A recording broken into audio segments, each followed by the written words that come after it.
الحمد لله رب العالمين والصلاة والسلام على سيد المرسلين اما بعد فاعوذ بالله من الشیطان الرجیم بسم اللہ الرحمن الرحیم۔ تو ابلیس لعین جو ہے اللہ کے چنے ہوئے بندوں پر اس کا وار کامیاب نہیں ہوتا۔ یہ ہم نے سنا سیرت آدم علیہ السلام کی، جو آج ہماری یہ ایک نئی ویڈیو کے ساتھ ہم حاضر ہیں۔ اس میں بھی ہم کچھ مزید درس و نصیحت سن لیتے ہیں۔ بزرگ فرماتے ہیں کہ صوفیہ کرام کے نزدیک شیطان سے جنگ کرنے اور اسے مغلوب کرنے کے دو طریقے ہیں۔ نمبر 1، شیطان کے مکر و فریب سے بچنے کے لیے اللہ کی پناہ لی جائے۔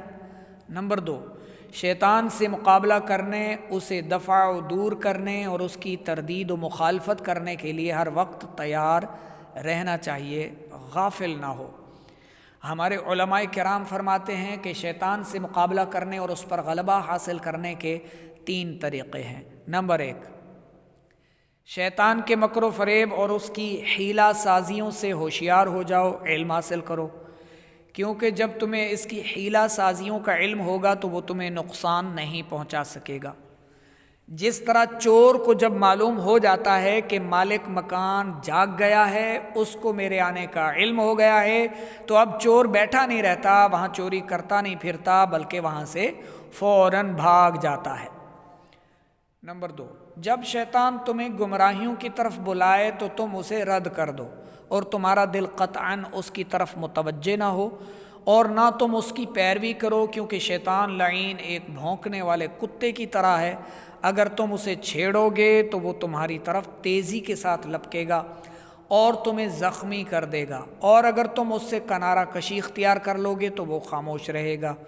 نمبر 3، اللہ کا ہمیشہ ذکر کرتے رہو اور ہمہ وقت خود کو اللہ کی یاد میں مصروف رکھو اور اللہ کو بار بار پکارتے رہو۔ اللہ کریم ہمیں ان طریقوں پر عمل پیرا ہونے کی توفیق عطا فرمائے اور شیطان کے شر سے محفوظ فرمائے۔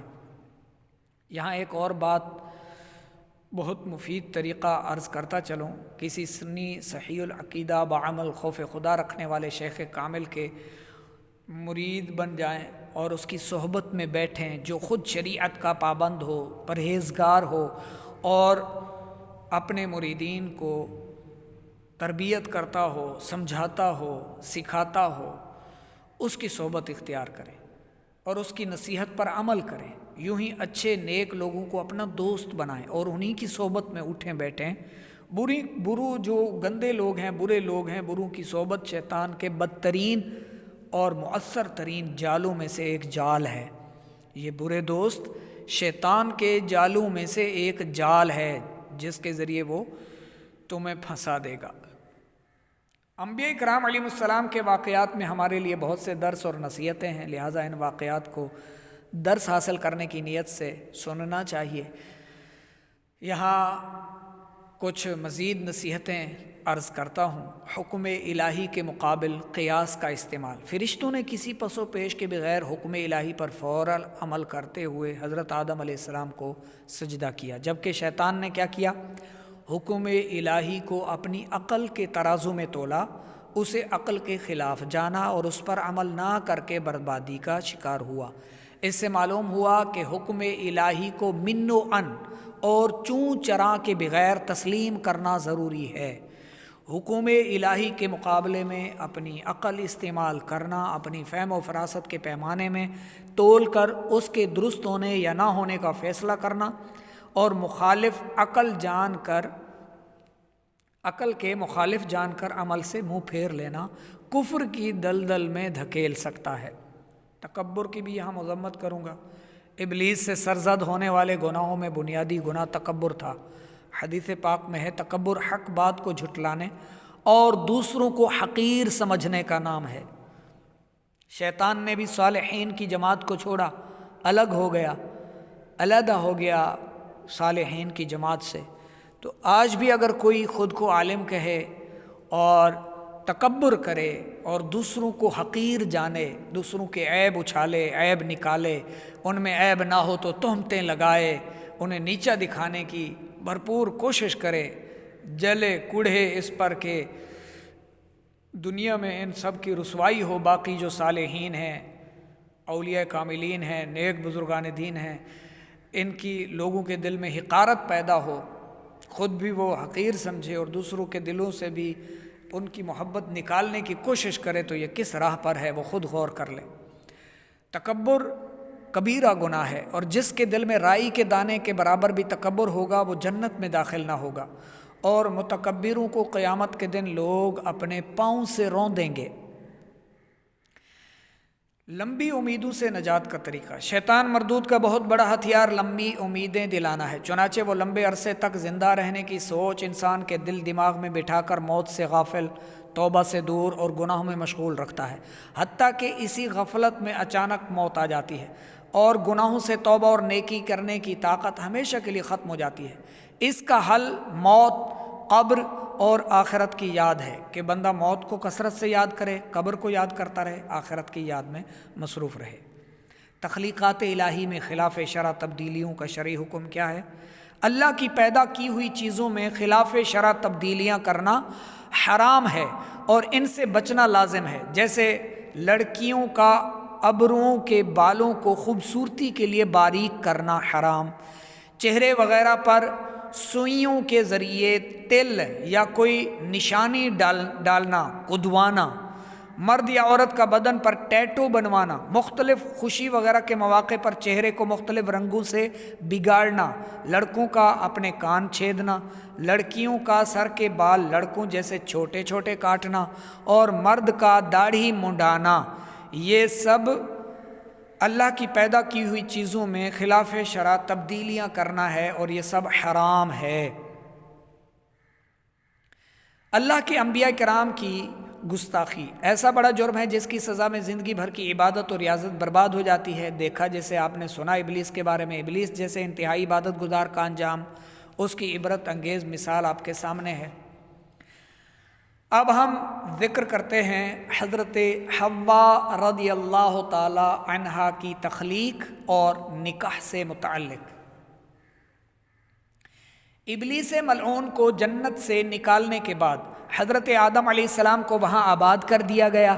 آپ علیہ السلام جنت میں اکیلے چلتے پھرتے تھے، یہاں آپ علیہ السلام کا کوئی ہم جنس نہ تھا جس سے انسیت حاصل کرتے۔ ایک بار اللہ نے آپ علیہ السلام پر نیند طاری کر دی، پھر اسی حالت میں آپ علیہ السلام کی بائیں پسلی نکال کر اس سے حضرت حوا رضی اللہ تعالی عنہا کو تخلیق کیا اور پسلی کی جگہ گوشت رکھ دیا۔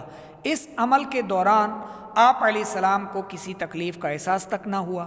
جب آپ علیہ السلام بیدار ہوئے تو اپنے سر کے پاس ایک خوبصورت خاتون کو بیٹھے ہوئے پایا۔ آپ علیہ السلام نے فرمایا تم کون ہو؟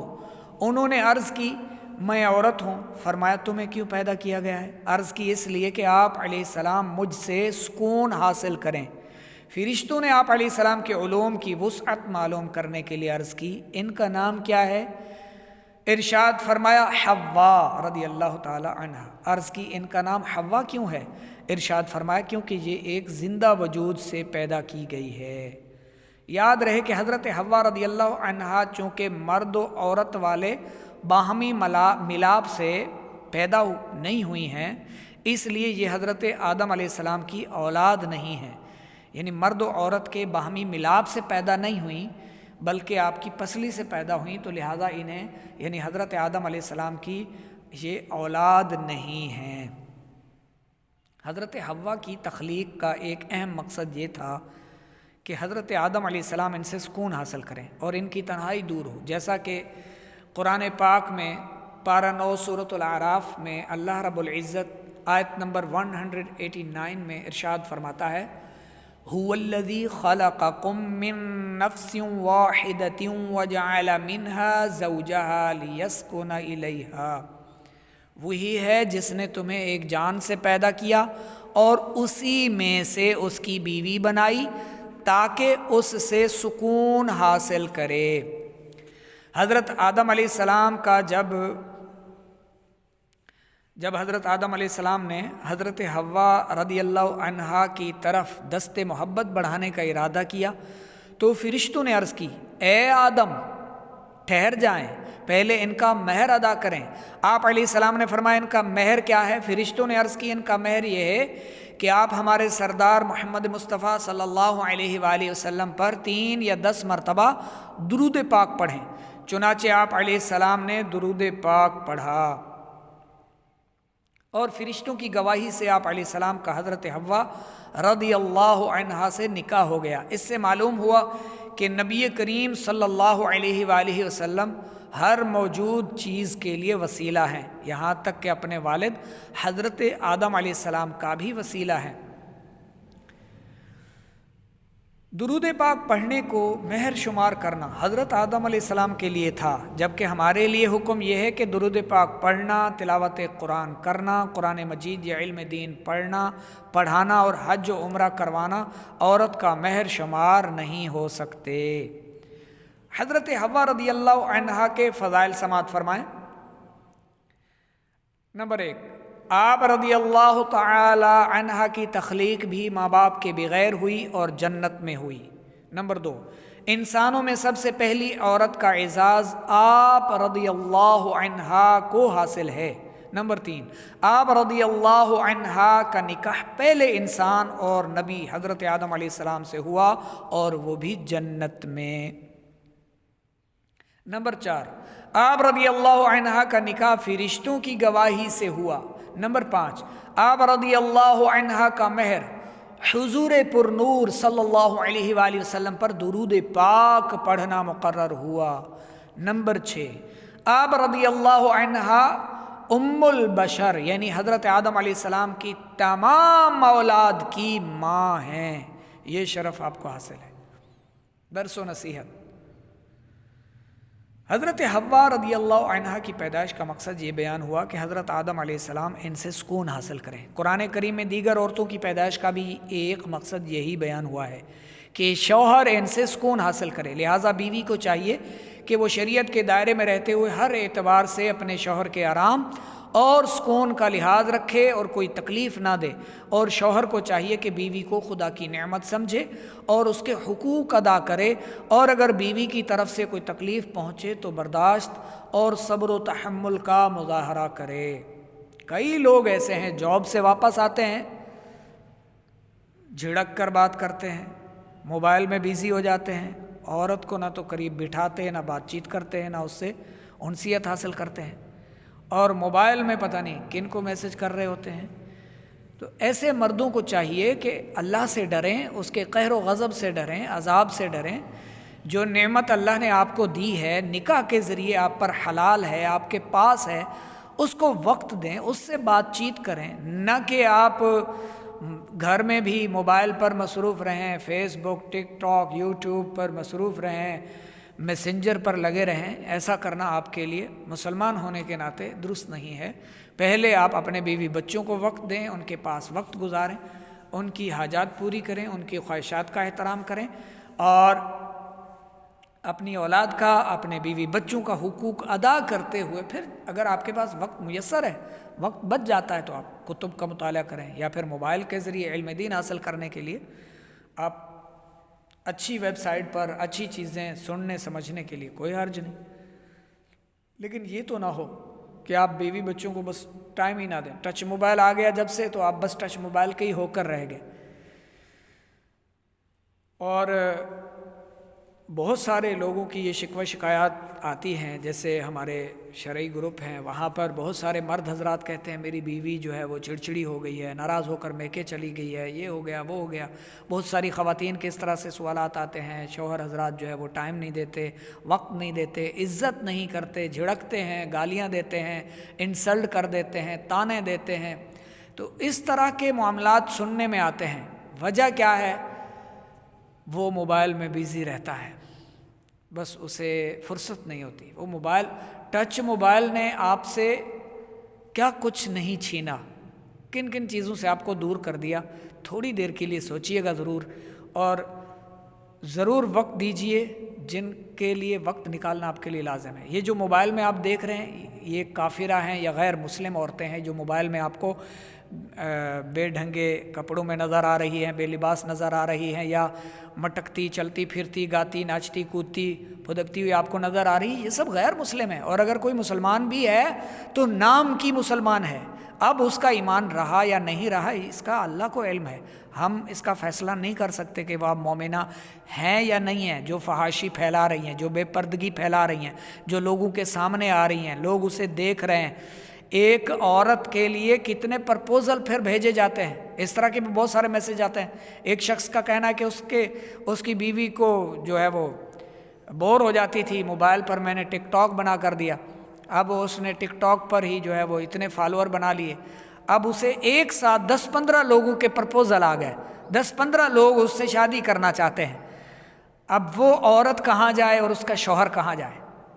تو اب میرے ہاتھ میں فیصلہ نہیں ہے نا، ورنہ تو ظاہر ہے میں کیا کہتا، کہاں جائیں، مکے جائیں، مدینے جائیں اور سچی توبہ کریں۔ اور توبہ کا ارادہ نہیں ہے، شیطان کی بس باتوں میں آ گئے، اور اللہ کے علم میں ہے کہ یہ ناری ہیں، جہنمی ہیں، تو پھر کیا عرض کروں گا، یہی کہ جہنم میں جائیں، کہاں جائیں؟ اور جانا تو ہے نا کہیں، دو راستے ہیں، یا تو جہنم یا جنت۔ جنت کے لیے پھر توبہ کی طرف آنا ہوگا، مکے جانا ہوگا، یا گھر بیٹھے ہی مصلے پر جانا ہوگا، سچی توبہ کرنی ہوگی، ٹک ٹاک کو ڈیلیٹ کرنا ہوگا۔ خدا کے لیے اپنی نسلوں کو برباد مت کیجیے، اپنی بیٹیوں کو ٹک ٹاک مت چلانے دیجیے، ورنہ یہ تو ایک ہیں، انہیں دیکھنے والے لاکھوں ہیں، لاکھوں لاکھ، پھر گڑ پر مکھیاں جیسے ہزاروں کی تعداد سینکڑوں میں آ جاتی ہیں۔ پھر ان کے پیچھے اگر لگ گئے کچھ جیالے، کچھ دیوانے، کچھ پاگل پن کے مریض، تو پھر آپ کی شامت آ جائے گی۔ اب وہ جیسے بیچارہ پریشان تھا کہ کوئی وظیفہ بتائیے ان سے جان چھوٹ جائے، وہ 8 10 15 جو ہے وہ پیچھے پڑے ہوئے ہیں، وہ کہتا مجھ سے شادی کرو، وہ کہتا مجھ سے، اب یہ جان چھڑا رہی ہیں کہ میں تو شادی شدہ ہوں، اب میں کیا کروں؟ خدا کا خوف کیجئے، شرم و حیا کیجئے، اور شریعت کے دائرے میں رہیں، اور یہ ویڈیو بنانا اور خود کو فیس دکھانا ویڈیو پر یہ چھوڑ دیجئے۔ اگر آپ نے ٹک ٹاک پر یا یوٹیوب پر ویڈیو ڈالی ہوئی ہیں جس میں آپ کا فیس نظر آتا ہے، چہرہ نظر آتا ہے، یا آپ کی گفتگو ہے اور اس میں لچک ہے، گفتگو میں مٹھاس ہے کہ سننے والا کوئی بھی آپ کی طرف مائل ہو جائے گا، جیسے فاحشہ عورتیں مردوں کو رجھاتی ہیں اپنے اوپر، اس طرح کے کوئی انداز ہیں تو انہیں ختم کیجئے، ڈیلیٹ کر دیجئے، تاکہ اللہ تعالیٰ آپ پر ناراض نہ ہو۔ پھر کہتے ہیں لوگ جی کمائی میں برکت نہیں ہے جی، مہنگائی بڑھ رہی ہے جی، ظلم ہو رہا ہے جی، بس دعائیں قبول نہیں ہو رہی جی، بیٹی کا رشتہ نہیں ہو رہا، بیٹے کا رشتہ نہیں ہو رہا، بس دکان نہیں چلتی، کاروبار نہیں چل رہا، خود جناب ٹک ٹاک پر لگے ہوئے ہیں، بیوی ویڈیو فلمیں دیکھتی ہے، ڈرامے دیکھتی ہے، گھر میں انڈین فلمیں، انڈین ڈرامے چل رہے ہیں، مسلمان کے گھر میں مندروں کی گھنٹیوں کی آوازیں آ رہی ہیں، گھنٹے بج رہے ہیں، گھنٹیاں بج رہی ہیں، انڈین ڈرامے چل رہے ہیں، تو کیا اللہ کی رحمت آئے آپ کے گھر میں؟ پھر کہتے ہیں جو دعائیں قبول نہیں ہوتی، بیٹی کا رشتہ نہیں ہوتا۔ شکر پڑھو تم پر آسمان نہیں ٹوٹ پڑتا، شکر پڑھو یہ تمہارے جو گھر کی چھت ہے نا، یہ تم پر نہیں ٹوٹ پڑتی کہ تم اس کے نیچے کچلے جاتے، تمہاری جو حرکتیں ہیں، ایک نہیں انیک عورتوں سے بھی دل نہیں بھرتا، کتنی عورتوں سے، لڑکیوں سے فرینڈ شپ رکھتے ہیں ایسے ذلیل لوگ، فاحش بے حیا لوگ، اور ایسی عورتیں بھی فاحشہ ہی ہیں جو شوہر کو چھوڑ کر کئی دوسرے لوگوں کو محبوب رکھتی ہیں، ان سے عشق اور پیار اور محبت، اور ایک سے نہیں انیک سے، یعنی ایک سے زائد سے چکر چلا رہی ہوتی ہیں۔ اور پھر یہ آج کل تو ٹرینڈ چل پڑا ہے، اس طرح کے بھی شرعی مسائل آتے ہیں، پیسے منگواتی ہیں عورتیں، خواتین پیسے لیتی ہیں، پیسے ایٹھتی رہتی ہیں، یہ سعودیہ میں، دبئی میں، یا جہاں بھی ہے جاب کر رہا ہے تو ساری کمائی بھیج رہا ہے، اسے بھیج رہا ہے، لو جی اس کی ہائے ہیلو سویٹ ڈیئر، بس یہی سننے کے لیے ساری کمائی اسے دے رہا ہے۔ ماں بیمار ہے اس کے لیے کوئی پتہ نہیں، بیوی بیچاری کے حقوق ہیں یا نہیں اس کا پتہ نہیں، بیوی کو 500 دیتے ہوئے بھی 1000 دیا، 500 دیا، 50 کا نوٹ دیا تو بار بار سنوائے گا، بار بار کہے گا میں نے تمہیں اتنے دیے اتنے دیے، اور غلیظ عورتوں کو، فاحشہ بے حیا عورتوں کو کتنے پیسے بھیج رہا ہے جو اس سے پیسہ اینٹھ رہی ہیں۔ تو شرم آنی چاہیے، مسلمان کو شرم آنی چاہیے، مسلمان کو شرم آنی چاہیے، سچے دل سے اللہ کی بارگاہ میں توبہ کر لینی چاہیے، رجوع کر لینا چاہیے، ورنہ ایک دن مرنا ہے، آخر موت ہے، کر لے جو کرنا ہے، آخر موت ہے یہاں سے تجھ کو جانا ایک دن، قبر میں ہوگا ٹھکانہ ایک دن، منہ خدا کو ہے دکھانا ایک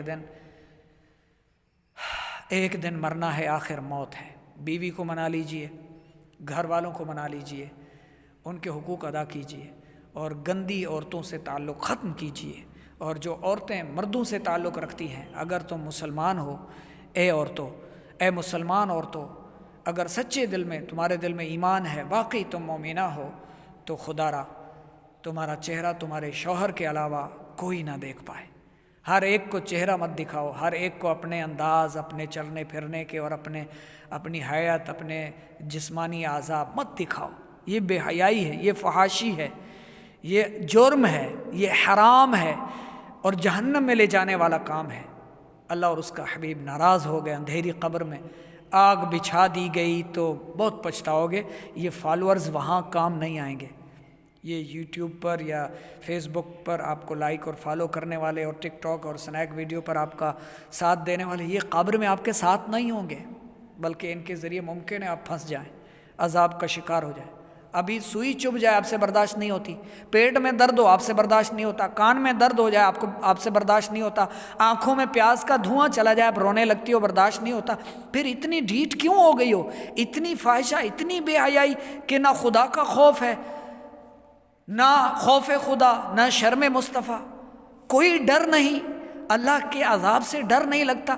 اللہ نے تمہیں پردہ کرنے کا حکم دیا ہے، چہرے پر کپڑا ڈالنے کا حکم دیا ہے کہ تمہارا چہرہ کوئی نہ دیکھ سکے، تنگ کپڑے پہن کر ویڈیو بنا کر لوگوں کو دکھا رہی ہو اپنا آپ، تو اس سے کیا حاصل ہوگا؟ جہنم کی آگ حاصل ہوگی۔ کیا آپ جنت کے عالیشان محلات نہیں چاہتی؟ کیا آپ جنت میں بہنے والی شراب طہور کی نہروں میں نہیں رہنا چاہتی؟ جنت کی نہ ختم ہونے والی زندگی میں ہر طرح کی کھجوریں، میوے، انگور، پھل، اناج وہ نہیں کھانا چاہتی آپ؟ جنت کے بہترین مشروب نہیں پینا چاہتی آپ نہیں چاہتی کہ آپ کے جنت میں عالیشان محلات ہوں، ہمیشہ ہمیشہ آپ عیش و عشرت سے رہیں؟ تو پھر سچی توبہ کریں، پردہ کریں، بے پردگی والی تمام تصویریں ڈیلیٹ کریں، ویڈیوز ڈیلیٹ کریں، آ جائیں اللہ کی سپاہی بن جائیں، اللہ کی نیک بندی اور اللہ کی طرف سے نیکی کی دعوت عام کرنے والی بن جائیں، شیطان کا لگ پتہ جل جائے۔ اس شیطان کو تو چہرے پر شیطان اپنے منہ پر مٹی ڈال کر بھاگتا پھرے، ارے یہ کیا ہوا، میں نے تو اسے جہنم میں گرا ہی دیا تھا، اس کو کیا ہوا، یہ تو پھر پردہ کرنے لگی، یہ تو دوسری عورتوں کو بھی پردے کی نصیحت کرنے لگی، اس کو کیا ہو گیا، ارے یہ تو میدان میں آ گئی، یہ تو اللہ کی سپاہی بن گئی، اور یہ تو سب، یہ اب میرے ساتھ کیا ہوگا، میری تو یہ ساری محنت ضائع ہو گئی۔ شیطان یہ پھر روتا چیختا چلاتا پھرے، پھر دیکھنا اللہ پر کیسی رحمتیں نازل فرماتا ہے۔ ابھی تو آپ نے اللہ کو رسایا ہوا ہے نا، ناراض کیا ہوا ہے، گناہ کر کر کے دل بھی سخت ہو گیا۔ یہ باتیں جلدی اثر نہیں ہوں گی، اثر انداز نہیں ہوں گی، اس بیان کو بار بار سنیں۔ عورت کو اپنے شوہر کے سکون کے لیے پیدا کیا گیا ہے، اور شوہر کو صرف اپنی بیوی سے سکون حاصل ہوگا، دوسروں کی بیویوں سے، بہو بیٹیوں سے سکون حاصل نہیں ہوگا، بے قراری ملے گی، بے چینی ملے گی، پاگل ہو کر ان کے پیچھے مارے پھرتے رہیں گے، انہیں پیسے پوسے کھلاتے پلاتے رہیں گے، اسی حال میں ہی مر جائیں گے، وہ ہاتھ نہیں آنی، بس ایسے ہی دور سے رابطے اور اپنا مال گنوا بیٹھیں گے، اور اللہ کا قہر و غضب سر پہ اٹھا بیٹھیں گے۔ پھر اندھیری قبر میں جب پہنچ گئے، دنیا میں بھی پریشان رہے، ذلیل رہے، پھر بیوی کا حقوق بھی پوچھا جائے گا، وہاں اولاد کے حقوق بھی، جو مال و دولت آپ نے لٹایا ان پر، اس سب کا حساب دینا ہوگا۔ اس مال و دولت کا زیادہ حقدار کون تھا، اور تم نے کس پر کن پر خرچ کیا، کن فاحشہ کو راضی کرتے رہے تم، یہ سب پتہ چل جائے گا قبر میں۔ تو ابھی سے توبہ کر لیجیے، ابھی سے سکون ملے گا آپ کو اپنی بیوی سے، بس اپنی بیوی کو ہی اپنی ہیروئن سمجھیں، اپنی بیوی کو ہی سجائیں دھجائیں، اپنی بیوی کو کریمیں لے کر دیں، اپنی بیوی کو شیمپو لے کر دیں، وہ اچھے سے نہائے دھوئے، آپ اس کو نصیحت کریں، تربیت کریں۔ بیوی تھوڑا بن سور کر کیا آئی آپ کے سامنے، آپ کو تو پھر شک و شبے کے تیر آپ کے دل میں شیطان چھوڑتا ہے، پھر آپ اس پر شبہ کرتے ہیں، شک کرتے ہیں، میں تو گھر میں نہیں تھا، تم کس کے لیے تیار ہوئی؟ ارے بھائی تم نے آنا تھا، تمہارے لیے تیار ہوئی ہے، لیکن اگر تمہاری اپنی بیگم تیار ہو جائے نا تو یہ جو تمہیں نیٹ پر نظر آتی ہیں ان سے کئی گنا زیادہ خوبصورت ہے. اللہ نے ہر عورت کو حسین و جمیل بنایا ہے, یہ بہت زیادہ خوبصورت ہے, لیکن آپ نے نہ تو اسے اچھا سا صابن لے کر دیا, نہ اچھا کوئی کریم لے کر دیا, نہ اچھی کوئی شیمپو لے کر دی. آپ تو اسے بس وہ ہر وقت آپ نے نیچے ہی رکھا, جھڑکیوں کے نیچے رکھا, تانوں کے نیچے رکھا, گالیوں کے نیچے رکھا, زد و کوب کیا. اگر آپ اسے تھوڑا سجنے سنورنے کا موقع دیتے, سجنے سنورنے کی تربیت دیتے, آپ اسے جو ہے لاڈ پیار کرتے, تو یہ کھل کھلا کر فربا ہوتی, یعنی موٹی تازی ہوتی اور آپ کو پسند آتی. جب آپ اس کا دل جلاتے ہیں تو یہ سوکھ کر کانٹا ہو گئی. سوچتا ہے بندہ, سوچنے سے خون جلتا ہے, خون جلاتی رہی تو وہ کمزور ہو گئی, اب آپ کو پسند ہی نہیں ہے, بھاتی ہی نہیں ہے, چہرے کا گوشت بھی چلا گیا, کھا گئی وہ, کڑ کڑ کر جل جل کر بھن گئی, کھا گئی وہ, سب کچھ کمزور ہو گیا اس کا. تم کھا گئے اس کی ساری خوشیاں, اس کے وجود کو تم کھا گئے اپنی جھڑکیوں کے ذریعے, اپنی مار دھاڑ کے ذریعے, پیٹ کے ذریعے, مارنے پیٹنے کے ذریعے. تو خدا را ہوش کے ناخن لیجئے, مرنا ہے, ہمیشہ یہاں نہیں رہنا, یہ یاد رکھنا. ایک دن موت آئے گی اور تمہیں یہاں سے اٹھا کر اندھیری قبر میں پہنچا دے گی, پھر پتہ چل جائے گا تم کتنے بڑے چودھری ہو, تم کتنے بڑے وڈیرے ہو, تم کتنے بڑے رئیس ہو, تم کتنے بڑے آفیسر ہو, تم کتنے بڑے عہدے پر ہو. اندھیری قبر میں جب پہنچ جاؤ گے نا, تب پھر میری باتیں بھی شاید یاد آ جائیں, یا کسی اور ناصح کی نصیحت یاد آ جائے. پھر وہاں روئیں گے, پچھاڑیں کھائیں گے, ادھر ادھر سے دیواریں بند ہیں, چھوٹی سی قبر ہوگی, پھر تو کہیں جا بھی نہیں سکیں گے. فرشتے پوچھتے رہیں گے اور کوڑے مارتے رہیں گے, گرز سے زمین میں دھنستا رہے گا بندہ, اور پھر نکالتے رہیں گے, پھر مارتے, پھر اس طرح کا. اللہ پناہ دے, اللہ اپنے عذاب سے, قہر و غضب سے بچائے, اور ہم سب کو شرم و حیا کی حقیقی دولت نصیب فرمائے. اس طرح کے اچھے پیغامات کو شیئر کیا کریں, خوب شیئر کیا کریں. اور آپ سب سے گزارش ہے ہمارے چینل کو سبسکرائب بھی فرمائیں, اور لائک بھی کیجئے, اور شیئر بھی کیجئے. انشاءاللہ اس طرح کی ہم مفید معلومات لے کر آپ کی خدمت میں انشاءاللہ علم دین کی باتیں لے کر حاضر ہوتے رہیں گے. اپنی دعاؤں میں بھی یاد رکھیں.